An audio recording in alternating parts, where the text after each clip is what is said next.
September 2020 for Aquarius Risings is a time for you to prioritize internal work and even spiritual growth, or the ways in which you manage stress and take time for yourself to help you then reacclimate moving forward. If you're excited to dive into what the astrology, what the tarot, and what the oracle deck cards have to say about you and your rising sign for this month, make sure that you like, subscribe, and hit that notification bell so that you are always up to date with what the stars have in store for you. Before we get started, this video is brought to you by BetterHelp, an online counseling service connecting you with board-certified licensed state therapists in under 24 hours. To get started, you can head to the link on the screen or below, fill out a quick survey, and get matched with your ideal counselor in under 1 day. You can receive licensed counseling through your phone, tablet, mobile device over means such as text, video chat, or phone call. BetterHelp is not a crisis hotline, but it does hold group and hour sessions where you can meet with others in group sessions such as relationships or anxiety management altogether. BetterHelp costs $65 a week, though financial aid plans are available for those who qualify and is available worldwide. To get started, head to the link on screen or in the description to visit the BetterHelp website and take a quick survey to exactly examine your needs, what you are looking for, who would best match up with that, and then in under 24 hours you can be confirmed with your ideal therapist and get things started that way. Hi, I'm Maren. I am a professional astrologer, current philosophy student, and I'm just those two things today. I combine traditional Hellenistic astrological techniques with modern psychological counseling dynamics in order to provide grounded guidance. We start out on the 1st with Venus in your Cancer 6th house opposing Saturn in your Capricorn 12th house. So feeling good or feelings of amiability either in your physical body or around coworkers are requiring you to take responsibility for your mental health and for changing certain habits that will help out in those dynamics of both physical health and physical coworkers. And then on the 2nd, there's a full moon in your Pisces 2nd house. I have a full video on this down below, but this is a high point or a sense of completion and release around money, finances, or values that you have in your life. On the 3rd, Venus in your Cancer 6th house is squaring Mars in your Aries 3rd house. So the needs and the harmony that you're searching for with physical or coworkers and those dynamics is getting some trouble from some neighbors or some siblings or some communication and beliefs in your immediate environment. There's like some infiltration from information sources in your neighborhood environment that's leading you to maybe not be able to go ahead with the physical or the coworker dynamics that you'd like to. On the 9th, Mars in your Aries 3rd house is then stationing retrograde. I have a full video on this down below, but this is a time of rethinking, of taking back your energy, and of reconsidering the ways in which you are taking in information, or that you are commuting or deal with a routine and day-to-day matter. On the 9th through the 18th, the Sun in your Virgo 8th house is trining Jupiter, Pluto, and Saturn in your Capricorn 12th house. Some shared financial matters or some joint resources with a partner is allowing you to take the time for yourself. You might have someone paying for something for you right now that allows you to take more time out.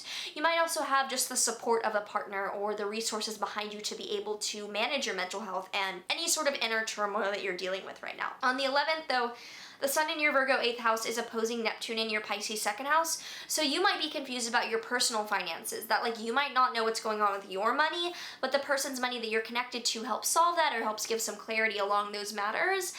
Because then on the 15th, Venus and Leo in your 7th house is squaring Uranus and Taurus in your 4th house. Some sudden actions from home or family could lead you to make a decision with relationships. Watch out for something sudden making a value decision about that coming from home, family, or property with a partner. You might suddenly decide to move based on some excitement with a partner. You might also suddenly get some information or some motivation from your family to do something romantically.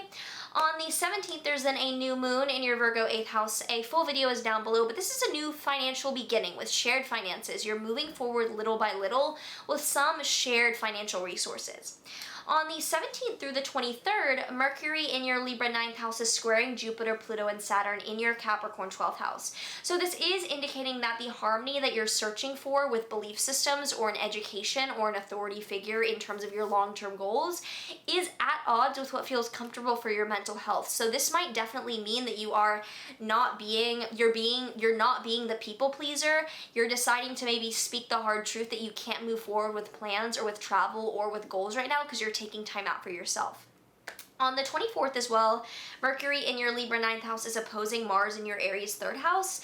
So communicating and speaking your mind around matters with your goals and your plans is at odds with what the people around you are expecting, and you might have to speak your truth and accept the pushback from that.